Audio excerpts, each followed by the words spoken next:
I hear stories all the time of people who become Dr. Google.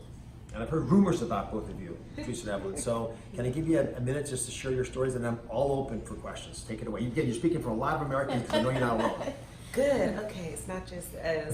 And I think just like you're probably really familiar with, we have this tendency when we feel that little thing creeping in to just self-diagnose. Let me hop on Google real quick and see, oh, yep, that sounds like my symptoms. Some ginger tea will take care of that. Then I should be good to go.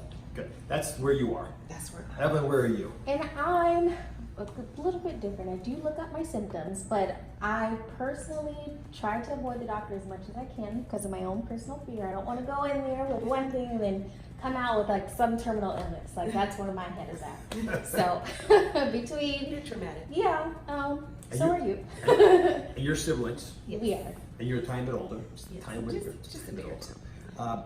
Can I ask a personal question? Yes. Insurance. It's a big issue in America. Not everyone has it. That actually affects how often they can go to a doctor. Do either of you have insurance, or do both of you have it? I do. I have excellent insurance through my employer, and I will run my children to the doctor in a heartbeat when something may or may not even be going on.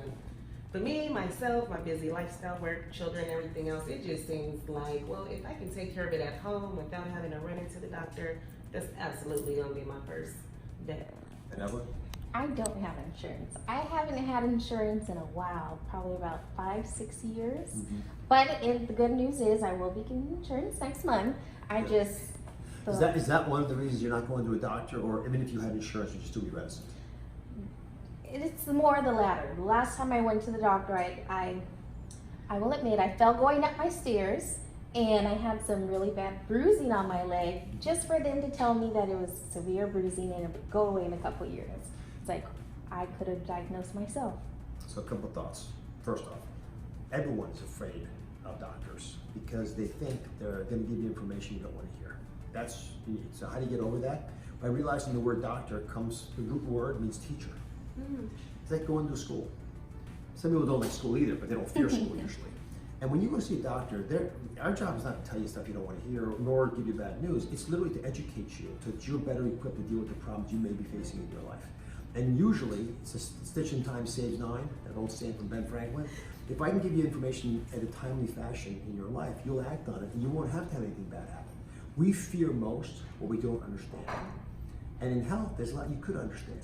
So when you come to my office, for example, what I really love is a studious patient, someone who did their homework, go on Google, search, read, whatever, come in with all kinds of ideas, some good, some bad, and let's get clear on what's really happening, which is why you always write your questions out ahead of time, so you don't forget them, and record what the doctor's telling you. Because doctors know that 50% of what we say you forget before you leave the room. So we want to make sure that you remember it all, so you're not offending us by recording it. So you have a daughter. I do. Is she as beautiful as you? Oh, well, I seem to me think ask you so, but I may something. be Is a she- bit biased. She is. Now she's gonna give you a hard time, and she's definitely gonna learn from you. Because kids don't treat themselves the way you treat them; they treat themselves the way you treat yourself. Absolutely. So you're saying you're taking her to the doctor and this and that, but she's gonna grow up thinking that I'm like mom. Mom never had time for herself. I don't have time for myself, and you're gonna pass on that bad behavior. The reality is, if you're not there for her, it doesn't matter if you took her to the doctor all the time. Absolutely. So, assuming that most of the things are addressable, what we're talking about is you living at your full vitality. Not saving your life necessarily, although that does happen sometimes. When it comes to folks who don't have another loved one that they have to sacrifice for, the excuses are much more diverse, but it comes down to that same basic principle. If you had insights into what you want to do the most in life, and you could ask someone that you trust, who spent their whole life learning, to share them with you, I would do it. Yeah, sometimes you come to us and we tell you not to do anything, but that's still valuable information. Because when you bruised your leg, we could have given you all kinds of narcotics, things that you didn't actually need, but you wouldn't want to have. So half the time when I get called in curbside consults, which happens, which I'm okay with, it's to say don't do anything. And just the peace of mind of that takes you a long way down the road. All that's said and done, I don't think you have to go to a doctor every single day, and you don't need to go for every single problem.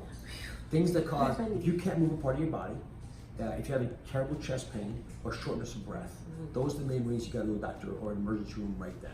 If you're feeling that something doesn't make sense in your life, your body's changing in ways, your energy level is different, you're getting aches and pains you're not supposed to have, those are the things that are urgent. Electively ought to be seen because they can give you insights that can reverse that process. Your goal is to find a doctor that's not a friend, but but you actually adore. And a person you can actually call on the phone without going away from work and say, hey, listen, quick call. You know who me? I'm one of your patients. We see each other every year or two. I have this problem. I sprained my knee, I sore throat, whatever. What do you think? And they'll give you that curbside consult. So if you build that relationship, you're not wasting any more time. And with modern technology and telemedicine, which is what's often being used, it's not a matter of time or money. It's a matter of purpose. And I'll give you one last little tidbit Oprah taught me years ago when I was starting her show. So since it's coming from Oprah, remember this. She said, people don't change based on what they know. People change based on how they feel. No matter what a doctor tells you in their office, no matter what you're paying for it, no matter whether you want to do it or not, if you don't actually feel that it's important, you're not going to act on it anyway. So work through the emotional issues first before you get in that office. And then when they say something, you knock it home. Be the best student in the class, A+. If you love that video, you're going to love everything on the Access YouTube channel. So hit the subscribe button. You can thank me later. Hit it. Now. Thanks.